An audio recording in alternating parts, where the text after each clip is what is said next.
Hello and welcome to part 3 of Up the Posh 2. I'm Kev, and coming up on today's episode we have 2 games in League 1 away against Coventry and 1 at home against MK Dons. Since you were last with me, we've finally had a turnaround in form. I think, what did we have? We had the Chesterfield and the Oxford games, I think, were the 2 that you saw yesterday. We did lose another game against Bolton. How could we lose against Bolton, eh? Luckily, it's not the real Bolton, it's some alternate universe Bolton, so I didn't recognise any of the players. But after that, we finally hit some form. We are unbeaten in 5 league games. We've won 3 on the bounce, 4 on the bounce if we include a penalty shootout victory against Sheffield United in the Johnson's Paint Trophy North second round. So we're finally in a decent bit of form.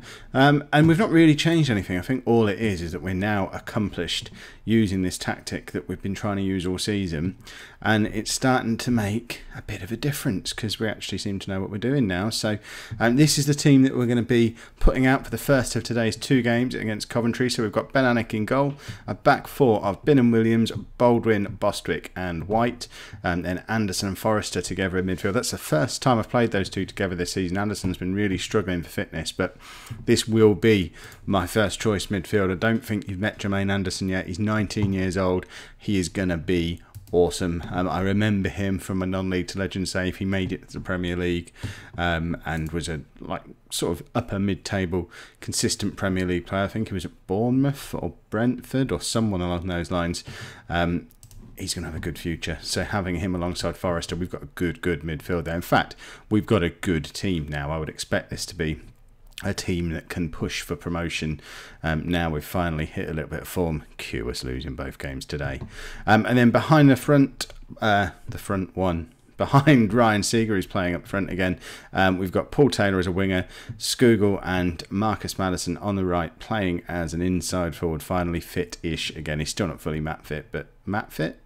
That's a new one. He's still not fully match fit, but fit enough to get in the team for today, because I've promised him I'm going to play more games, and we certainly can't afford to lose him because he is one of the best players at the club, and can play anywhere across this midfield 3 that we use. So absolutely vital that we don't upset him too much. So we'll get him back into the team at the earliest opportunity. So let's get into the match. I seem to be having to press the space bar an awful lot here. Is there anyone we recognise there? No, not really. Right, there you go. That was a bat.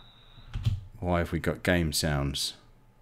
This is because the match stats disappeared and I had to reset everything. Right, how do we get rid of game sounds? You lot probably don't hear the game sounds because I think my my magic recording thing only records my mouth, so even if the game is making sounds you don't hear it. But it's really disconcerting for me, and when you're in the house like this trying to be quiet so you don't get told you've got to stop recording, there's children asleep, last thing you want is a really loud whistle that just blasted out of my speakers and crowd noise. So if the episode just abruptly ends, it means I just got battered, the plug got pulled out of the computer and I'm just releasing what I've got.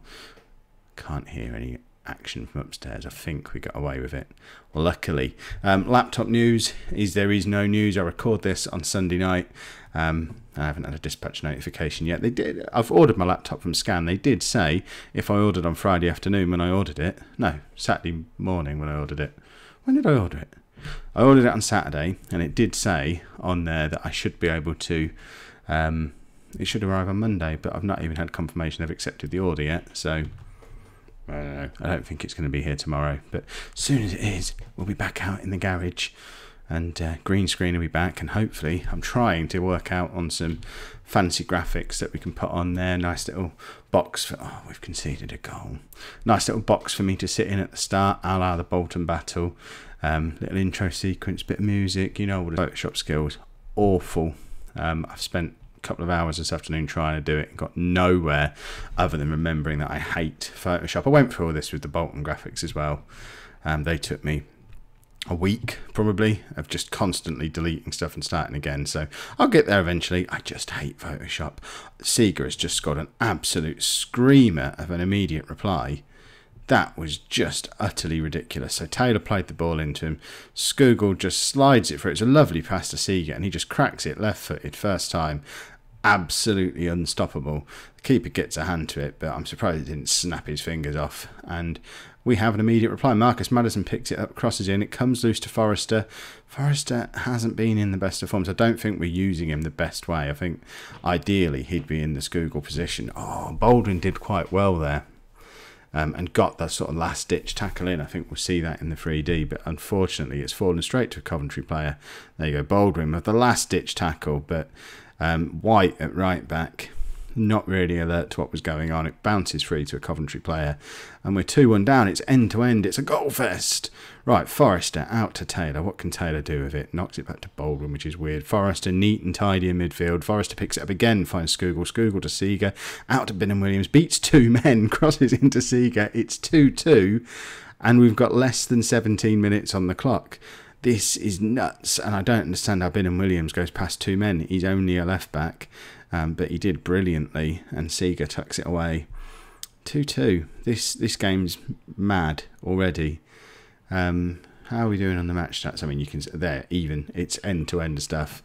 There's only been the 2 clear-cut chances in the game, and there's been 4 goals. So I guess we could say the goalkeepers are being a bit iffy today. Coventry now with a free kick, and Anik really was iffy there. Half an hour-ish on the clock, and we've conceded our 3rd goal of the afternoon, and Anik really should have had this one. Cross comes in. Anik should be claiming it there. I don't know who this guy is. Who's that? White again. Hayden White at fault for 2 goals now because he was the one up challenging. But Anik didn't come, but also didn't stay back to make the save. So he's caught in 2 minds, and White's beaten to the header, and all in all, not good.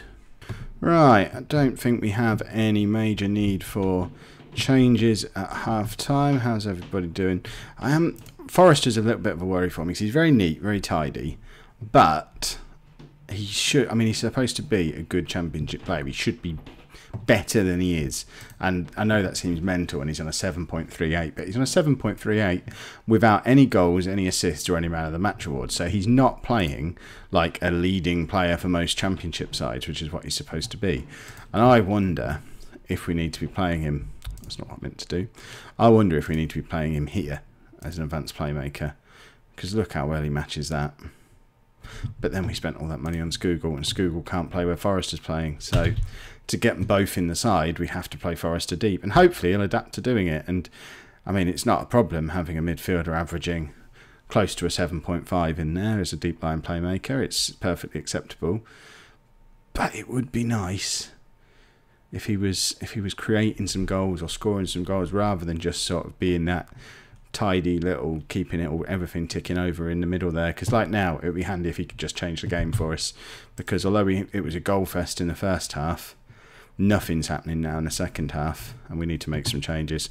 So Edwards is going to come on for Maddison. So we'll stick Edwards to the winger, and Taylor can go back to his preferred inside forward. Jermaine Anderson hasn't really taken his opportunity. Danny Philliskirk can play that role.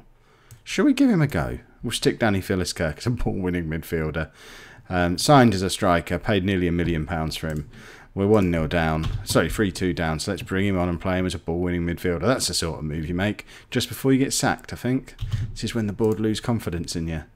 But he can play there, honest gov. Right. Taylor can come off for Colthurst. I mean, I feel like I should be pushing Philliskirk forward, but like I say, Scougall can't play back here, whereas Philliskirk can. And Philliskirk's not exactly a dangerous goal-scoring threat, is he? He doesn't pick up a lot of goals. And we've just been toothless in this second half. It was all so exciting in that first half, and here goes our 5-game unbeaten run. Excuse you lot are here. I know I've not got my traditional curse of the camera because I'm not using the camera. I've just got a ropey old webcam, which is why you can't see me in glorious HD like you wish you could. But even still, you lot being here has just wrecked everything. Let's go and play MK Dons. Does someone want to explain to me how a cut leg is a month out of playing football? Apparently it is. There goes our star man. Right, couple of changes for the McDonald's game. Michael Smith comes in at right back because Hayden White just gave away 2 goals against Coventry, so I've fallen out with him. Luke McCulloch is back from the little holiday I sent him on because he had tired little legs, so he's back, allowing Bostwick to push into midfield at the expense of Forrester, who has got his cut on his knee and can't play for 8 weeks or whatever ridiculous thing it is. Jermaine Anderson wasn't particularly impressive in the last game, so Abdul Razak is back after serving a suspension in the last match. So it's Razak and Bostwick. Certainly a beefier midfield there than a slightly lightweight one we maybe had in the last game where that could have been when we lost the game. Who knows? It'll probably turn out we need one of these plus one of them, and that's your proper midfield combination. I'm also bringing in Edwards back in on the right wing because he's our top scorer, so he's going to play there as a winger. Maddison moves across to the left. Well, although he'd rather be a winger, I'm going to play him as an inside forward because I like to have at least one cutting in to support the striker. Paul Taylor drops to the bench, and other than that, he said, other than those 8 changes, we're unchanged. Playing against rivals, MK Dons. Not local rivals, because they're miles away, but ever since they've existed, which, as we all know, isn't very long, they always seem to be in the same division as POSH, and we always seem to be trying to get out of divisions at the same time as each other. So we've formed a competitive rivalry over the years. So let's go and batter them. Right, why has McCulloch got a little halo around him? Is he that rested after his little break? How do we turn? There we go, just click it to turn it off. They've got Kyle Walker-Peters. He used to play for my Ipswich team. It was a much older version. He must have gone through some kind of time machine. There's 5 minutes on the clock. And we're just conceding too many easy goals, and it's come from Alcrostin off the left, but it's the right hand side here where we're not challenging. You see Michael Smith there has come into the game today at the expense of White because White was letting that happen against Coventry. Smith comes in, lets exactly the same kind of goal go in, and 3 of the last 4 goals to go in against us have been like that. But Jack Baldwin has just tucked away an immediate reply, and he is not the man you would expect to grab the goal. So for some reason Michael Smith takes the corner. It's a fairly low one and Baldwin just tucks it in with a little toe poke. What a weird corner routine. I don't know why Smith was taking it. I don't know why he kicked it on the floor to Baldwin, and I certainly didn't expect Baldwin to finish in such an accomplished manner as a centre-back. Baldwin is being aimed at with a long throw this time from Smith. It comes clear to Razak. Bostwick tidies up, and it's out to Edwards now. Edwards to Smith to Razak, Razak to Seeger. Seeger slots it through to Skugel, and that's forced a good save out of the McDonald's keeper. Smith taking the corner again, finds Bostwick this time, and we're exerting a little pressure now. This is marvellous. Let's keep this up. Apologies for my phone going off a minute ago as well. I'm a monster. I officially owe you all a beer. I'm almost certainly not going to buy you said beer, so we'll just put it on the tab. It doesn't exist. It's vibrating now. Right, stop making noises, you moron. Doesn't count. I was distracted. I was looking at my phone. I didn't see the goal go in. It doesn't count. I think they're the rules. How is a goal started from Ben Anik having the ball in his hands? What the hell has just happened? That's hideous. I mean, there's no words for that. That was just disgusting. How do you let that happen in a derby game? Seeger's through though. Can't control the ball properly. And we're going to go in 2-1 down at half time if we're lucky, because Roms are through again. Church has scored again. Anik is at fault again because it was straight at him, and that's just poor goalkeeping. This is becoming a little bit a theme of these videos. I said in the first video how good Anik was and how we'd never need to replace him, but look at the state of that. He is gifted. Milton Keynes 2 goals today, and we're going to end up losing both games on an episode where we've won the last 5, and I don't understand how that happens. You lot are clearly bad luck. We've got a penalty though. Right, Bostwick has been hit and miss with his penalties. He's had quite a few already this season, but he's missed a couple. So he scored 3 of them though, I think. So we're getting a lot of penalties for some reason, but Bostwick runs up again to take it and does score. He scores when it matters. There you go, it's his 5th goal of the season. Most of them are from penalties. Just shows you just how many of these that we're getting. And now we've only got one more goal to rake back to come level, and we've got nearly half the game to do it in. So all's not lost. We've got a big attendance in today as well. Nearly 13,000 people. We're close to capacity. This is one of those days where you kind of want to do a good performance to make this lot come back. Right, Binham Williams not having a good game. We don't have anyone to bring on for him though, so he stays on. Maddison not having a good game. We do have someone who can come on for him, so Paul Taylor can come in. and I think probably Anderson to be the deep line playmaker. Phyllis Kirk, warm up, you're coming on in about 5 minutes, probably for Edwards, but we'll just give this a minute or two to bed in. There you go. Phyllis Kirk, you're on. No, not for Skugel, moron. For Edwards.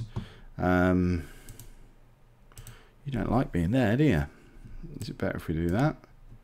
It is better if we do that. Tell you what, let's make you both inside forwards. I don't normally like to do that, but that's getting as many people as possible up there supporting Seagull. We need a goal. We've got 10 minutes to score. Let the fullbacks supply the width. Right, Binham. Oh, so we've lost both games. Absolutely marvellous, which means 15 games into our season, we are smack bang in mid-table on 20 points. 8 points behind the playoffs, where I kind of expected us to be pushing for at the start of the episode, and only 3 points behind where where the media predicted us to finish, and that's where the board are looking for as well, a top half finish. So we're not a million miles away from where we need to be. They are two frustrating games though. If you've enjoyed that, make sure you pop a like on there for me, subscribe to the channel if you'd like to see more, and thank you very much for watching.